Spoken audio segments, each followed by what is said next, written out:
Hello everyone, स्वागत है आपका इस प्यारे से यूट्यूब चैनल पे। मेरा नाम है शौर्य और मैं बीएससी नर्सिंग सेकंड ईयर का स्टूडेंट हूँ।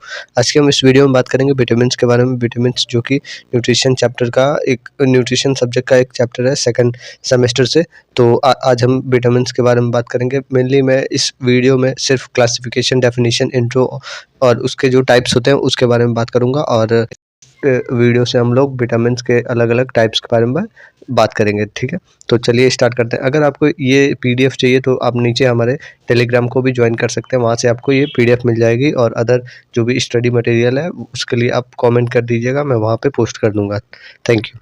तो चलिए स्टार्ट करते हैं। हम स्टार्ट करते हैं इंट्रोडक्शन से। इंट्रोडक्शन में हमारे पास है विटामिन्स जो होती हैं। विटामिन्स बहुत ज़्यादा इनिशियल ऑर्गेनिक कंपाउंड्स होते हैं जो कि बॉडी के लिए स्मॉल अमाउंट में नीडेड होती है, जो कि फंक्शन करती है बहुत सारे वाइटल ऑर्गन को, नॉर्मल ग्रोथ को कराती है, डेवलपमेंट कराती है, मेटाबॉलिक फंक्शन कराती हैं और ये बहुत सारे बॉडी के लिए, बॉडी के ऑर्गन्स के लिए नीडेड होती है, ठीक है?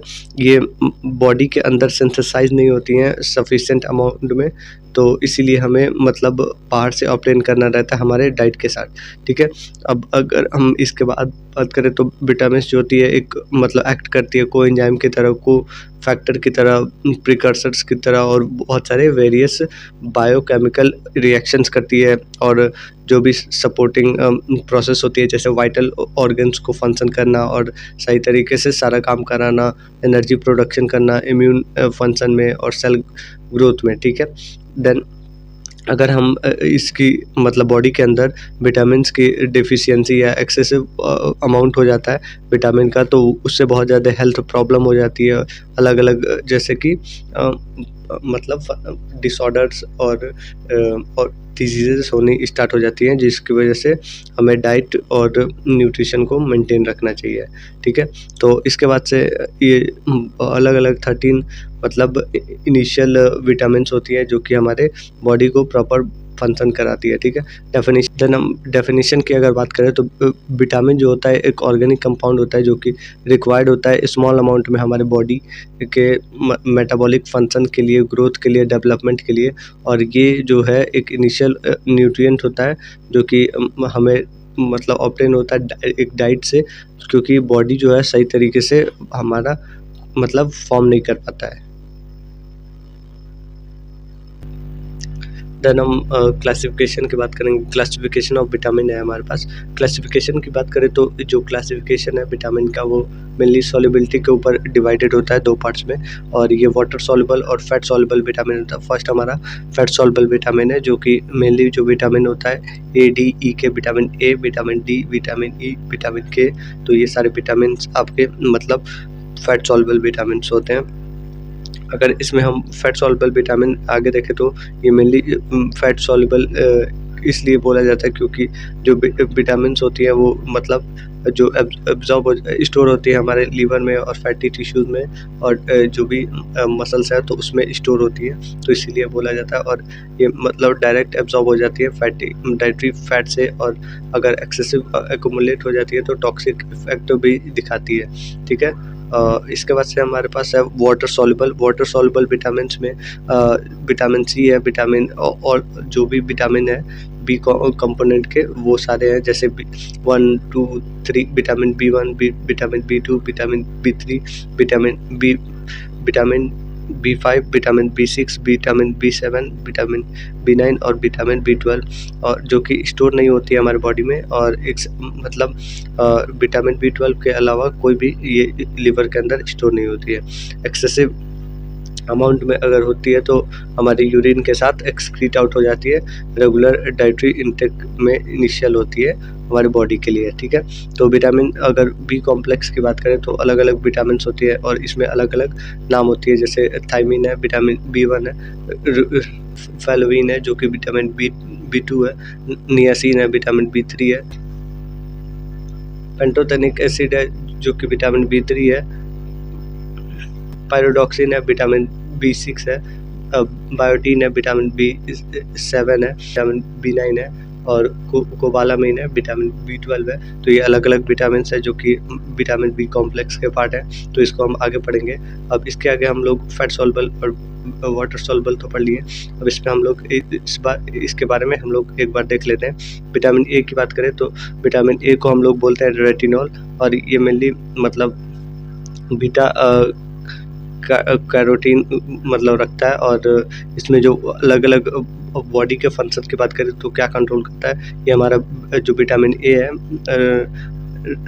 जो हमारा ये विटामिन ए है जो कि रेटिनॉल बोलते हैं, ये मेनली विजन में काम करता है, ग्रोथ और मेंटेन करता है हमारे एपिथेलियम को, ठीक है।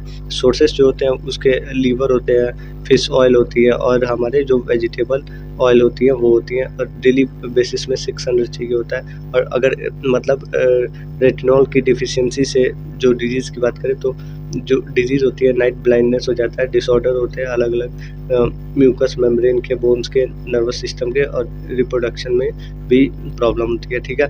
विटामिन डी की बात करें तो ये इसको हम लोग बोलते हैं कैल्सीफेरॉल, जिसको प्रो विटामिन है 7 डाईहाइड्रो कोलेस्ट्रॉल, और ये मेनली जो बॉडी फंक्शन की बात करें तो रेगुलेट करती है हमारे सीरम को, और कैल्शियम और पोटेशियम लेवल को। हम सोर्सेज की बात करें तो फिश ऑयल से मिलता है, और 400 IU के RDA चाहिए, मतलब डेली रिकमेंडेड अलाउंस चाहिए, ठीक है।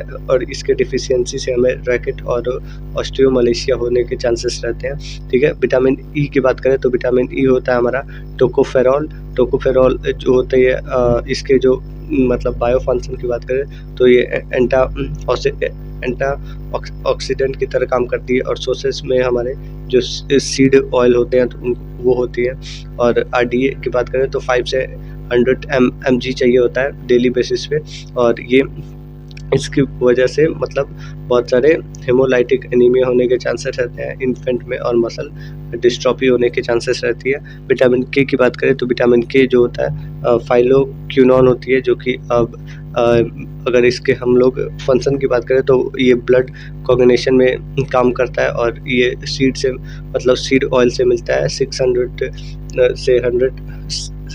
से 100 चाहिए होता है, और ये ब्लड क्लॉटिंग फेल्योर कर देता है अगर इसकी डिफिशियंसी होती है तो, ठीक है। अब इसके आगे हमारे पास है वाटर सॉल्युबल विटामिन है, तो इसमें ये मतलब ये हमारे जो विटामिन बी कॉम्प्लेक्स है उनके थायमीन है फर्स्ट। थायमीन में अगर हम बात करें तो इसमें हम लोग डिटेल में पढ़ेंगे, तो मेनली हम लोग इसमें डिफिशियंसी सिंड्रोम के बारे में देख लेते हैं। थायमीन से जो होता है मेनली हमारे बेरी होने के चांसेस रहते हैं। राइबोफ्लाविन से मेनली लीजन्स ऑफ लिप्स और केलिलोस होने के चांसेस रहते हैं। नियासिन जो विटामिन B3 है तो उससे हमें पेलेग्रा होने के चांसेस रहते हैं। पायरोडॉक्सिन जो होती है उससे मेनली हमें पेरिफेरल न्यूरिटिस होने के चांसेस रहते हैं।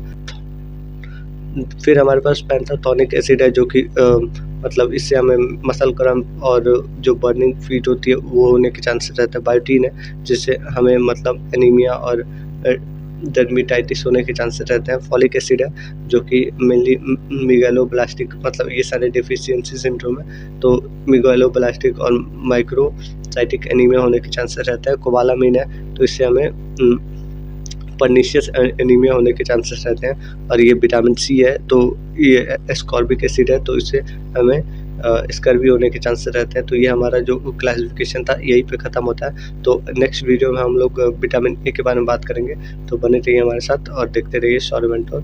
Thank you. अगर वीडियो अच्छी लगी हो तो लाइक करना, चैनल को भी सब्सक्राइब करना। अगर आपको ये PDF चाहिए तो हमारे जो टेलीग्राम है उसमें ज्वाइन हो सकते हैं, तो नीचे आपको डिस्क्रिप्शन में लिंक मिल जाएगा।